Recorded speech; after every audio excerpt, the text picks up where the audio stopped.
Student, today we'll take up new subtopic under membership. Last class we have already discussed about the membership under the main topic, that is management of a cooperative organization. So just recollect it what was done in the last class. To form a cooperative society, minimum 10 members are required and maximum there is no limit. Okay, then we also said the relaxation is granted to housing cooperative society which requires minimum 3 members, and other types of cooperative societies in Goa, they have to follow the norms laid down by the registrar. Okay, so those cooperative societies, okay, who are forming their societies, they have to fulfill the norms, rules, regulation laid down by registrar. Next, we have also discussed in the last class about the eligibility of membership. It means who can be the member of cooperative society. What are their eligibility? Now, as we said, members are the owners of the cooperative society and they are also called as proprietors. Okay, so any person who is major means who completed 18 years of age and residing in the area of operation of the society, okay, and also who is competent to enter into the contract can become a member of the society. Okay, so next also we have discussed about the person can become the member of society if he or she fulfills the following conditions, right? We have also discussed the person who is competent to enter into the contract as per Indian Contract Act 1872. Also we said a firm or company or any other body, corporate, society registered under Societies Registration Act 1860.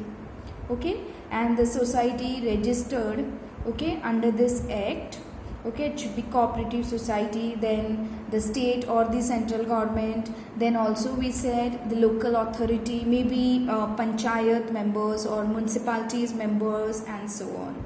Okay, so this was discussed in the last class.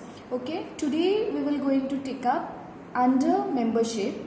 The subtopic is rights and duties of a member. Now, as a member of a cooperative society, what are their rights and duties? Let us see. Okay, first one, any person or any individual.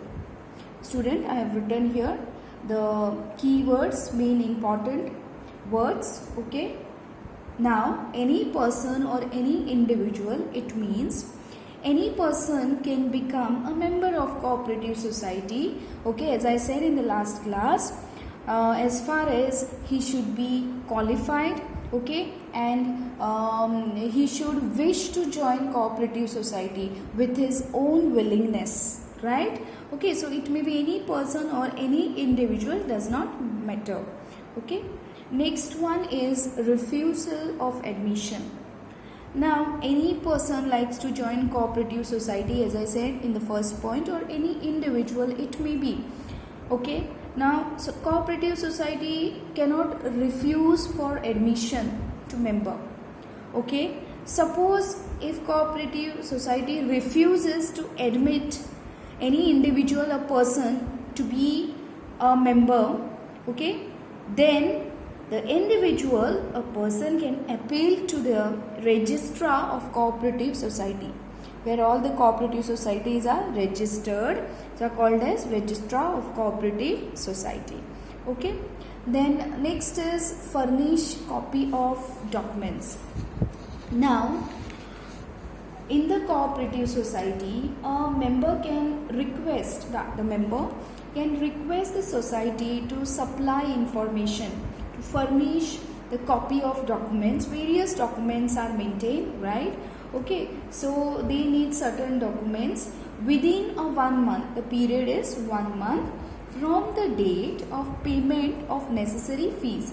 The day they will going to pay fee, okay, from that period it should be 1 month, okay, within that period, right? And society must supply those documents to the member, okay, whichever documents they have demanded. It is the necessary for all the members to supply, to furnish the documents, right?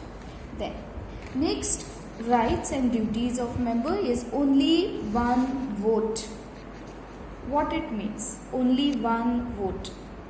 A member of cooperative society has only one vote, right? Okay, for the election purpose it may be. Then no appointment of proxy. Now a member of cooperative society cannot appoint a proxy. Proxy is like the authority to represent someone else, especially we are talking in voting, right? That is the role of proxy.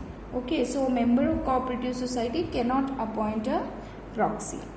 Next, holding of shares jointly.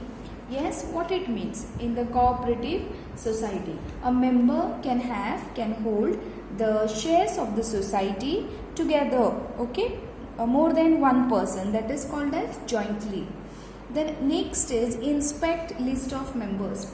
Now the member of cooperative society also can inspect the list of other members, okay. They can go through the list of all the members who are there in the cooperative society and their details. Then next one we have right to get share certificate for shares. Now why cooperative society will going to issue share certificate? Okay, it's their right, it's members' right. A member has a right to get share certificate for the shares held by him. Okay, whichever shares they are having, they have the right to get share certificate, right? So rights and duties of member, okay, just recollect it. Any person or any individual can become a member of cooperative society provided he is qualified. Then second, a refusal of admission to membership, concerned person or an individual can appeal to the registrar of cooperative societies. Next, furnish copy of documents. A member can request the society to furnish to him a copy of documents within 1 month from the date of payment of necessary fees, and society must supply those documents to the members. The next, a member of cooperative society has only one vote. Okay, moving on to next, a member of cooperative society cannot appoint proxy. Then a member can hold the shares of society jointly. Okay, then moving on to next, a member can inspect a list of members. And the last one, a member has a right to get a share certificate for the shares held by him.